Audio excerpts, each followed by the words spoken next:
ano daw bang meron kay Chang? Baka high blood o ganito ganyan. Bakit nanginginig si Chang? Bakit gaganyan-ganyan? Ang unang nakitang reason nila, baka daw merong Parkinson's si Chang.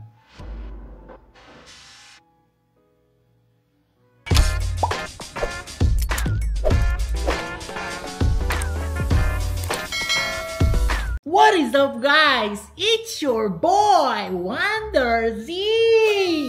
And it's your girl, Walhati Valencia Ignacio. And it's your girl, Flora Valencia. Lakas boses, energy! And it's your girl, Flora Valencia.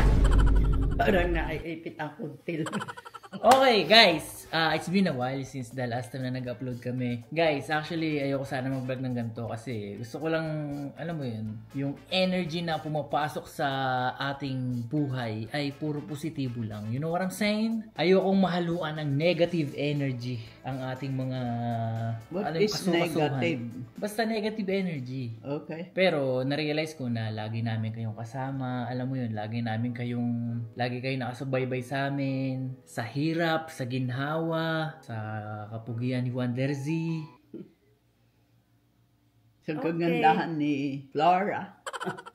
Sobrang unfair naman kung hindi ko sasabihin sa inyo. Kaya, alam mo yun, parang halos hininga pati utot ni nanay or ni Chang. Parang alam nyo na kasi you guys are part of the family. You know what I'm saying? Ayun, kaya gusto ko rin sabihin sa inyo. Kumbaga, parang awareness na lang din. Ngiti, ayos ang mukha. Ikaw, wala ka na namang ngipin ha. Doc RFD, yung ngipin, di po sinusuot to. Uy, sinusuot ko. Kaya laang, pag ako'y kumakain, napapasukan ang gilager ko. Kaya hinuhubar ko, ay kakakain ko lang. Ayun na nga guys, awareness plus para alam nyo, ma-update kayo, tsaka alam nyo yung nangyayari about sa kalagayan ni Chang ngayon. Madami kasi nagtatanong, Chang, kamusta ka na daw? Bakit daw wala ka na sa mga video? Bakit wala ka na daw vlog? Bakit wala ka na daw sa vlogs? And wala, marami nagtatanong kung anong kalagayan mo, kung kamusta ka na, ganito ganyan. Buti naman, malabo lang ang mata ko. Kasi bibihira ka na lumabas, di ba, sa mga video natin, sa mga vlogs. Tapos hindi ka na nakikita. Napapansin nila na nawawala ka na sa vlog. Tsaka alam ko rin guys na maraming nakapanood sa inyo nung upload ko sa Facebook nung dinala natin si Chang sa ospital. Dahil blood. tumaas yung BP ni Chang. Kaya na ER, emergency. Oh my goodness, Chang.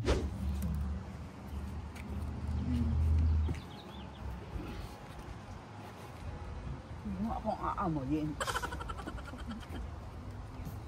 Okay.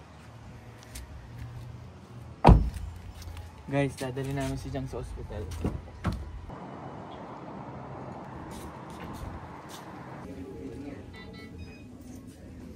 Hi! How are you? Ano sa tingin mo rason bakit ka na high blood? Ay, ako ba?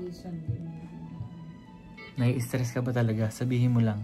Ay, hindi naman ako na-i-stress. Ba't naman ako na-i-stress? Talagang mukhang stress lang yung mukha ko. Alamin muna natin ang background mo. Naninigarilyo ka ba? Hindi. Nagiinom? Hindi. Nagda-drugs? Aba, drug pa pa. Kailangan natin malaman ang history mo. Naliligo ka ba? Hindi. Ayan ang problema. Kaya pala Kaya ka na high blood, Chang. Basta high blood si Chang nun. Na lang yung pinakang reason. And tsaka alam ko rin guys na maraming nakakapansin na yung panginginig ni Chang guys. Tingnan nyo. Maigi na nga.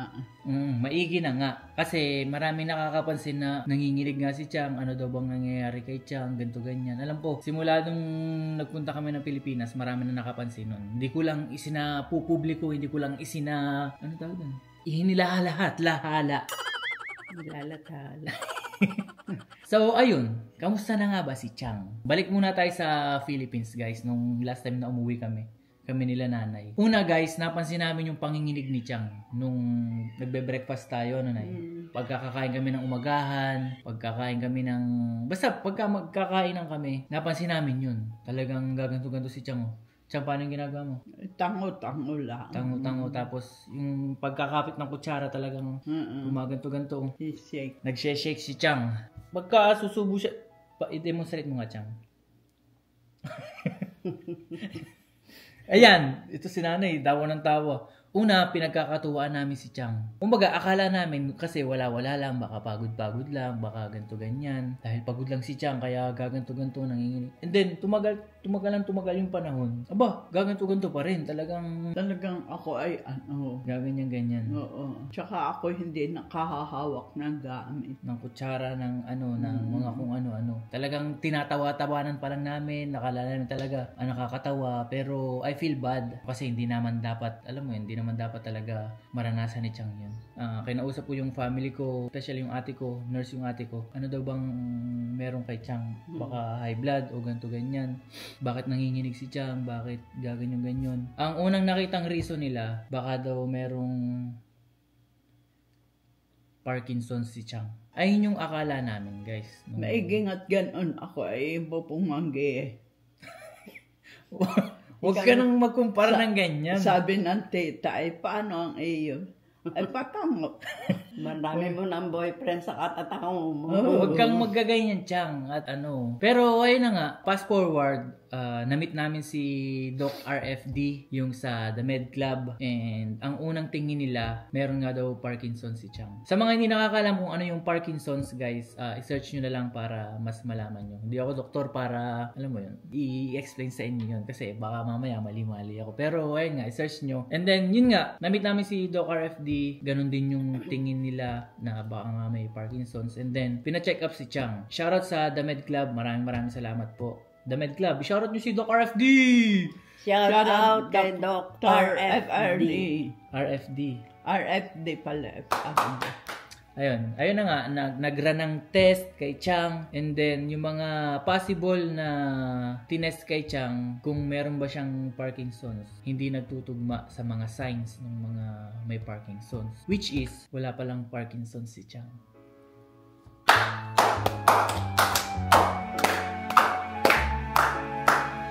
Akala namin, guys, meron siyang Parkinson's, pero wala pala. At alam kong napapansin nyo din yon sa mga panginginig-nginig ni Chang, nagaganto-ganto si Chang, talagang gaganto-ganto talaga yung kamay nyo, hindi mapigilan. Shoutout sa The Med Club and sa mga doctors na tumulong para malaman palagay ni Chang. And akala talaga namin meron siyang Parkinson's, pero wala pala. Ayoko lang, guys, mag-alala kayo kung bakit minsan wala si Chang sa mga video namin, kung bakit minsan talagang hindi siya lumalabas sa vlog. Dahil kailangan lang niya ng Pahinga. So yun, recently, sinugod namin sa emergency si Chang dahil sobrang taas ng dugo niya. High blood si Chang dahil walang ginagawa. Sabi ng doktor, baka daw na-stress. Ewan ko, ano Chang, ano bang nangyari sa'yo? Bakit ka daw na high blood? Ewan ko sa kanila. Sila ang doktor. Tapos, pina-check up si Chang, blood test, kung ano-ano. Merong akong isang bagay na hindi pwedeng i-discuss dito. And si nanay tsaka si Chang lang yung nakakaalam nun. But, sabihin mo ako na in despair. Ano yun? Na in despair. Told Hindi my mo heart alam. how to dream. Anong na in despair? And broken dreams. Kaya ako na high blood. Na broken hearted ka? Oo. Kung kailan tumanda ay. Ay tama. Tagal lang intay eh. Kaya ka na high blood, broken Kaya hearted. tapos ako'y nilayasan. Sino naglayas sa'yo? Ay, nagpakamatay na. Ano sinasabi mo dyan? Ikaw, kung ano sinasabi mo. But anyways, guys, sana napulutan nyo ng aral. Ingat laang dahil ako ay kahit pagor na pagor ako ay kahit sabihin ng nanay ko huwag ka maligo, baka ay kayo mapalagay ko sa ganun kong anak ko. Yung panginginig mo. Mm-hmm. Hindi ko alam, guys. Comment down kung ano ba yung possible reason bakit nanginginig talaga si Chang. Sa ngayon, hindi ko muna may di-discuss at I think nasabi ko na sa inyo yung dapat kong sabihin para hindi na kayo mag-worry kasi sobrang dami nag-worry kay Chang. Chang is okay, she's doing good, kailangan lang ng pahinga talaga, tsaka kailangan matanggal yung stress ni Chang kasi na-stress si Chang, especially sa akin. So yeah, maraming salamat sa panonood. Sana natuto kayo at kailangan na nating i-take serious yung mga kalusugan, lalo na yung kay Chang, kay nanay. Kaya nandito si Wonder Z, guys, upang tulungan, maka-inspira, at kung ano-ano pa. Dahil si Wonder Z ay napakabuti. Si Wonder Z ay tumutulong sa kanyang mga lolo at lolo. Thank you. De guys, actually hindi lang ako. Kumbaga parang ako lang yung nakikita nyo sa behind the camera, sa camera na tumutulong. Ang bait-bait, andito ganyan. Napakabait naman ni Wondersy. Lagi tumutulong sa kanilang mga magulang. Pero behind this guys, nandito yung ate ko, mami ko, yung family ko, yung mga kapatid ni nanay, tsaka ni Chang. Yeah. Diba? Yung ibang pamilya namin, lahat kami nagtutulong-tulong guys. Kumbaga, sino ba namang sa pamilya ang gustong may mga masama sa kanilang pamilya, diba? You know what I'm saying? So, tulong-tulong ang bawat pamilya. Kumbaga, ako lang yung nakikita nyo sa camera, pero mas maraming tulong iba kaysa sa akin. Sa totoo lang. Thank you again. But yeah, maraming salamat sa panonood. Chang, Thank you. ida-diet na natin si Chang dahil sabi ng doktor, mababawasan pa daw yan. Basta nasa tamang pagkain at saka nasa tamang ehersisyo. Ayun, nasabi ng doktor, Saka diba? sabi ng doktor, huwag mo nang pakainin.